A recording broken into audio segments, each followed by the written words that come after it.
Bienvenue à tous dans cette nouvelle vidéo. On se retrouve pour une nouvelle vidéo d'analyse sur les Pokémon de la huitième génération.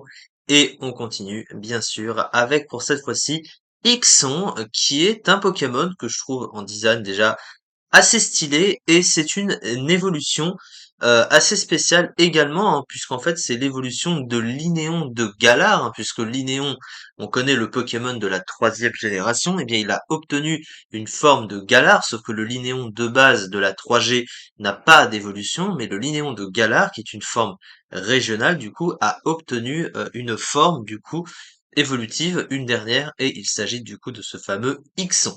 Nous allons donc parler de ce Pokémon pour voir évidemment ce qu'il vaut en stratégie, mais je pense que vous l'aurez compris. Alors, on part tout de suite avec le type pour commencer. Il a un double type Ténèbres normal. Ténèbres normal qui est un double type qu'on connaît également avec Ratatak d'Alola, hein, à titre de comparaison.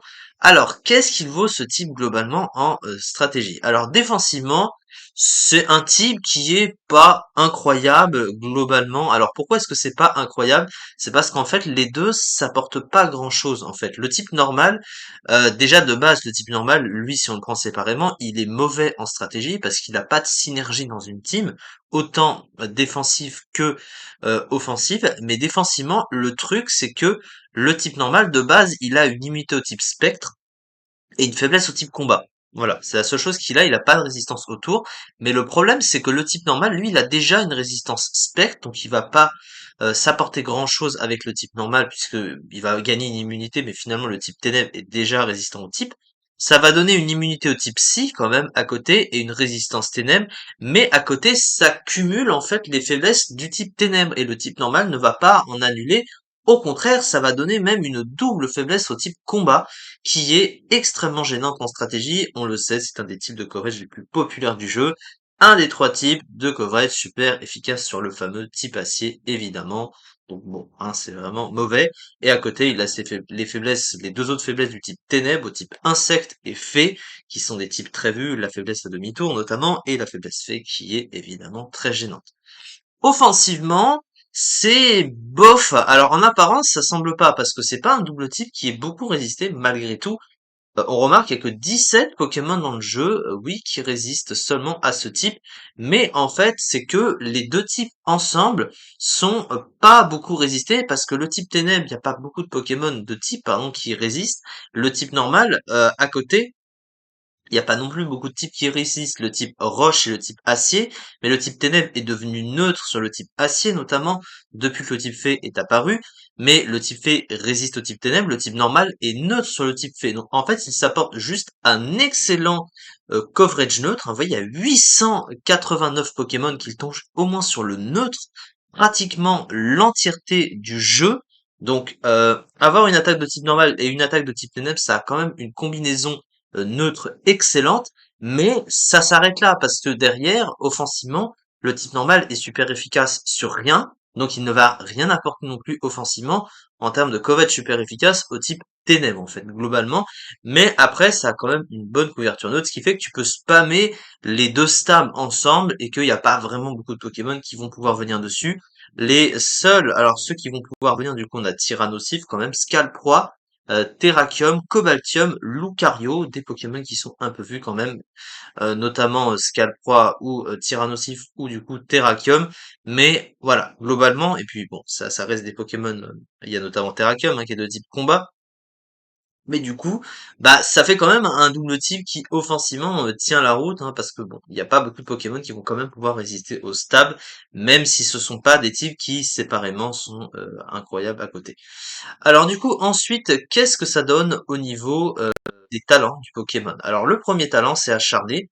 Acharné booste de 2 crans l'attaque du Pokémon s'il se fait baisser une statistique, tout simplement, que relativement correct, mais il va profiter d'un autre talent, donc du coup, c'est moins ouf. Son deuxième talent, du coup, et c'est vraiment son talent le plus intéressant, clairement, puisque c'est Cran. Alors Cran, qu'est-ce que ça fait?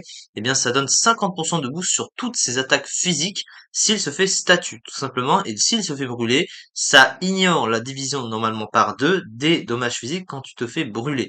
Ce qui fait que tu vas vouloir lui mettre une orbe flamme en général, ce qui est le cas de son set principal, pour le brûler au tour suivant, et derrière, bah, il va taper plus fort. C'est une bonne chose comme ça peut être une mauvaise chose, enfin une mauvaise chose dans le sens où ça peut être handicapant en un sens, mais on verra ça globalement après. Mais pourquoi? Parce que en fait, ça force le Pokémon à avoir un tour complet pour pouvoir attendre et se placer avec ce set, hein. Ça veut dire qu'il faut attendre un tour pour que l'orbe flamme se déclenche et que le Pokémon soit brûlé et que derrière il active l'effet de son talent. Autant il y a des Pokémon qui, de base, sont déjà forts sans forcément en avoir besoin. On pense à Chef notamment, qui est déjà très fort parce qu'il a 140 en attaque. Donc du coup, même si lui, même si tu lui mets pas cran, déjà de base, il fait des dégâts assez vénères, alors que lui, il tape moins fort et du coup, il va vraiment dépendre de ce talent pour être efficace offensivement. Donc c'est quand même pas rien. Son dernier talent, c'est téméraire. Téméraire, qu'est-ce que ça fait? Ça booste de 20% toutes les attaques qui ont un recul. Alors ça ne retire pas le recul de l'attaque, mais ça booste simplement les attaques à ce niveau-là. Le problème, c'est qu'il n'y a pas grand-chose qui va en profiter. Il a quand même le fameux Damoclès stabé, hein, qui est un recul et qui du coup va faire mal avec ça, mais il n'y a que ça pour en profiter. Et c'est beaucoup plus utile d'avoir Cran, hein, qui va booster toutes tes attaques physiques de manière générale, sans avoir le contre-effet de dire bah c'est que les attaques de recul et du coup je vais prendre un recul avec ces attaques. Surtout qu'en plus Reckless ne booste que de 20% cette attaque alors que Cran booste de 50% toutes les attaques physiques, même si ça demande du coup d'avoir le set activé comme j'ai pu en parler juste avant. Alors au niveau des statistiques de ce cher Ixon, bah dans l'ensemble, il n'y a pas grand-chose qui se démarque vraiment en fait, hein. Globalement, il a des stats offensives qui sont pas incroyables. Alors 60 en attaque spéciale, c'est évidemment inutilisable. Son attaque, c'est vraiment ça qu'il utilise principalement du coup, hein, 90 en attaque, ce qui est pour un Pokémon offensif quand même pas incroyable, et c'est pour ça que du coup il dépend beaucoup de l'activation de Cran pour être efficace, pour faire des dégâts suffisants, hein, tout simplement, et pour être à la hauteur. Donc ça veut dire qu'il dépend vraiment d'un tour de préparation avec l'Orbe Flamme du coup cité et donc présent dans le set juste en dessous.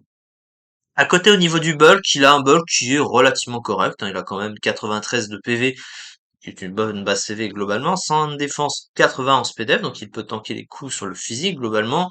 Un peu moins sur le spécial par contre. C'est pas un bulk relativement bien équilibré, mais il est pas mauvais son bulk, donc ça passe. La vitesse, alors 95 de vitesse, c'est correct, mais c'est pas suffisant, hein, comparé à beaucoup de Pokémon offensifs. Il est en dessous, même de quelques points que de beaucoup de Pokémon offensifs, et ce qui fait que tous les Scarfs en dessous peuvent le dépasser aussi, et on en connaît beaucoup à ce niveau-là. Donc 95 de vitesse reste moyen pour un Pokémon offensif quand même. Donc il n'y a pas grand-chose qui se démarque vraiment de ces statistiques, hein, pour le rendre vraiment si fort que ça. Ouais, ça veut pas dire qu'il n'a pas d'option, évidemment, et on va s'intéresser à son move pool. Son move pool offensif, déjà pour commencer, il est large, hein. Il a vraiment beaucoup d'options offensives, ce Pokémon. Il possède notamment l'accès à Façade. Alors Façade, qui est une attaque de type normal, avec 70 de puissance, 100% de précision. Donc en l'état, c'est pas une attaque très forte, mais elle a la particularité de doubler de puissance si on se fait brûler, empoisonner ou paralyser. Et comme le set cran fonctionne avec l'orbe flamme pour brûler le Pokémon et que ça ignore du coup la division par deux des dégâts physiques, eh bien Façade va être doublé de puissance, plus les dégâts du talent cran, plus les dégâts du coup du truc de la capacité elle-même. Voilà, vous m'avez compris. Donc du coup, ça fait un combo de puissance avec ça. Donc ça fait voilà, ça fait 70 par 2, ça fait 140.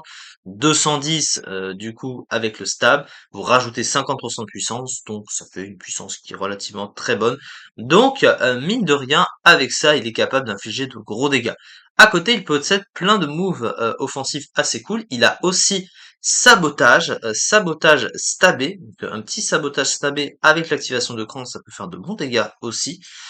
Et à côté, il a plusieurs moves, hein. Il a close combat notamment, il a aussi les points élémentaires, donc il a un petit peu les coverages suffisants, hein, pour faire un peu ce qu'il veut. Mais globalement, voilà, il faut pas grand chose parce que un move de type normal et un move de type ténèbres, c'est déjà un bon coverage neutre, donc c'est plutôt pas mal, il a pas vraiment besoin de beaucoup de choses. Il possède sur le plan du soutien maintenant, alors déjà sur le plan sur le plan du setup, il a accès à Gonflette notamment, hein, qui va lui permettre notamment de se booster en attaque, en défense, qu'il peut peut-être utiliser en plus du coup de l'activation de cran. En gros, ça permet d'anticiper hein, l'activation du set et de pouvoir déjà te booster et derrière tu seras boosté à 50% en plus. Donc du coup, tu feras encore plus mal et ça permet aussi de tanker avant si tu si tu as le bon Pokémon en face pour tanker.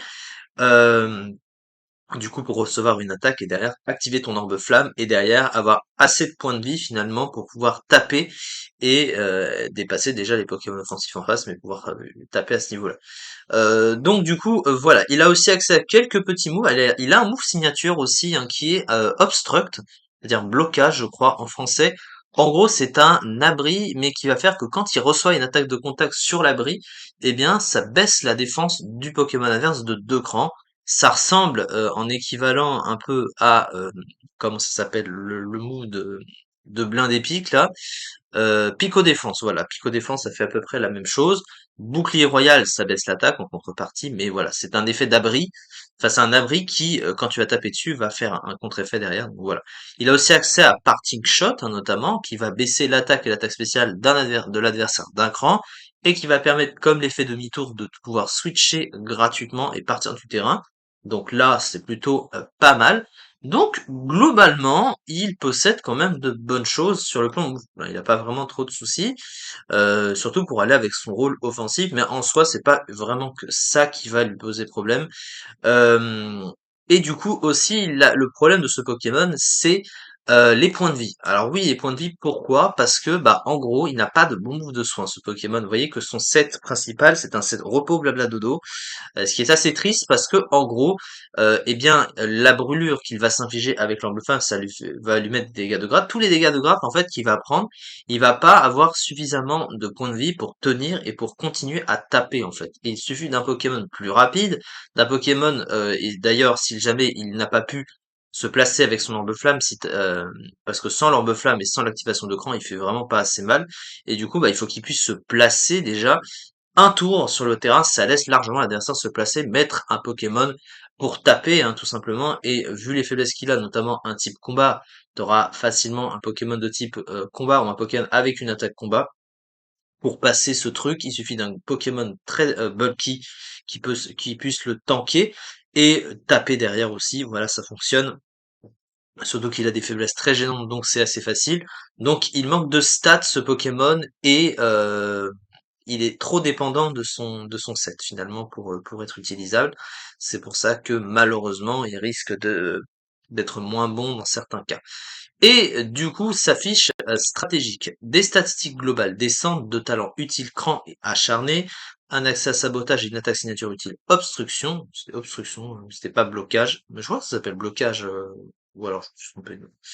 Je sais plus si c'est obstruction ou blocage. À chaque fois j'étais pas sûr. Tiens, comme ça m'enlèvera, mais je crois que c'est blocage. Hein.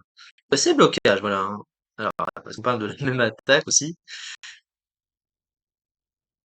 Voilà, blocage, capacité 8e génération, voilà, X, voilà, c'était bien blocage en français, je ne me trompe pas. Du coup, voilà, et du coup, c'est ça, donc un coup offensif intéressant. Un double type médiocre, du coup, aussi bien offensivement que défensivement, ne possède aucune attaque de priorité dans son move pool, aucune statistique qui sorte du lot.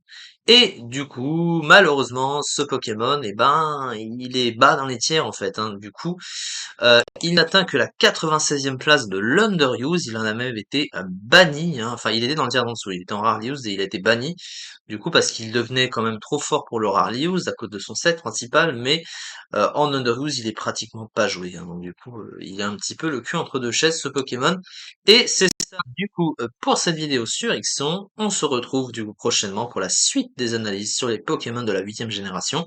Merci beaucoup de m'avoir suivi, et à très vite pour la suite.